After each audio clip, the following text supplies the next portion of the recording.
Hi అందరికీ welcome to my YouTube channel latest creations. Ustaad Bhagat Singh movie review ఎట్లా ఉందో మాట్లాడుకుందాము. నిన్ననే మూవీ చూశాను, రివ్యూ చేద్దాం అనుకున్నాను, కుదరలేదు. సో మూవీ ఎట్లా ఉందో మాట్లాడుకుందాము. సో ఫ్యాన్ బేస్ మూవీ అని చాలామంది అంటున్నారు. సో నేనైతే ఫ్యాన్ అయితే కాదు, హీరోకి ఫ్యాన్ అట్లా ఏం లేదు. జనరల్ ఒక మూవీ ఆడియన్గా వెళ్ళి చూశాను. సో లైట్ పడుతున్నట్టుంది. సో జనరల్ ఒక మూవీ ఆడియన్గా అయితే వెళ్ళి చూశాను. మూవీ ఎట్లా ఉందో మాట్లాడుకుందాము. సో నేనైతే ఒక 2 మంత్స్కి 3 మంత్స్కి అట్లా మూవీకి వెళ్ళే క్యాండిడేట్. నేనైతే డైలీ వెళ్ళి మూవీ చూసేదాన్ని కాదు. సో నేను ఫెస్టివల్ కాబట్టి మూవీకి వెళ్దామని అడిగితే ఇంకా దురంధర్ టికెట్స్ అయితే నాకు దొరకలేదు, తెలుగు రిలీజ్ అయినట్లేదు. సో హిందీలో ఇంకా వద్దులే అనుకున్నాము. సో ఇంకా నెక్స్ట్ ఉస్తాద్ దీనికి వెళ్దాం అనుకున్నాము. సో వెళ్ళి నాకైతే ఫస్ట్ దురంధర్ మీదే ఉండింది. సో దురంధర్ ఫస్ట్ పార్ట్ చూశాను కాబట్టి సెకండ్ పార్ట్ అయితే ఇంట్రెస్టింగ్గా ఉంటుంది అని చెప్పి వెళ్దాం అనుకున్నాను.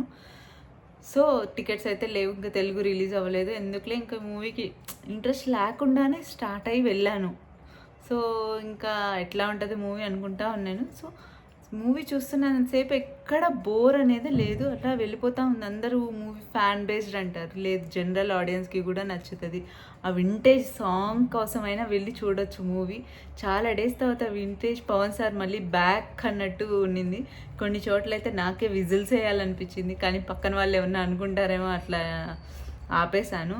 సో నెగిటివ్ రివ్యూస్ చేసే వాళ్ళందరికీ నేను చెప్తున్నాను, సో మూవీ అయితే నిజంగా బాగుంది. సో జనరల్గా వెళ్ళి ఎంజాయ్ చేయండి, ఎంజాయ్ చేయడానికి వెళ్ళండి. నాకు ఆ ఫైట్స్ కావాలి, నాకు ఈ సీన్స్ కావాలి అని అనుకునే వాళ్ళైతే వెళ్ళొద్దు.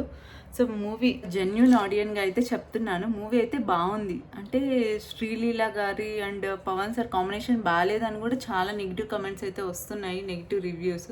అవేం పట్టించుకోవద్దు.